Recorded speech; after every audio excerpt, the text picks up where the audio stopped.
malaman ko agad yung magkano para makapag-ipon tayo ng pera na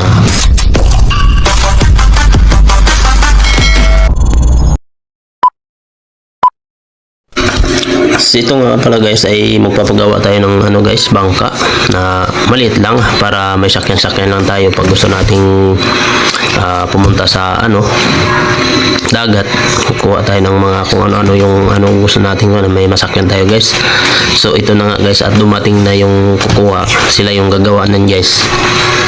Ayan, at siya lang pala mag-isa kaya tinulungan ko na rin siya nagbuhat ng mga kahoy na yan. I-ready ko na yan guys.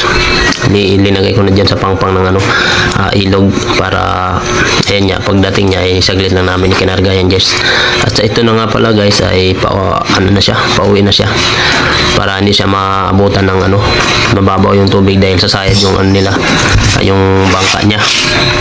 Kaya yan, at saglit lang kami nag-usap at sabi ko sa kanya ay pupunta na lang ako doon at pag-uusapan namin kung magkano yung bayarin ko dyan.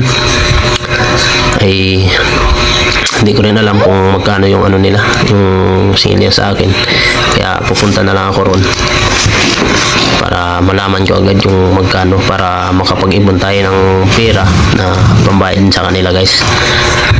Ay wala pa tayo ngayong pera, pero sabi nila ay gagawin, dami namang gawain nila guys ng mga bangka, kaya nakapila pa yung gawain natin, kaya yung bangka natin ay sakto lang yan, makapera tayo, baka magawa rin nila dahil pila-pila yung nagpapagawa. Oo, sige. Sa kanila guys. Di ahila taon. Guys. Bahala ka tingnan na. Kaya pila na. So ayan na guys, at umalis na siya.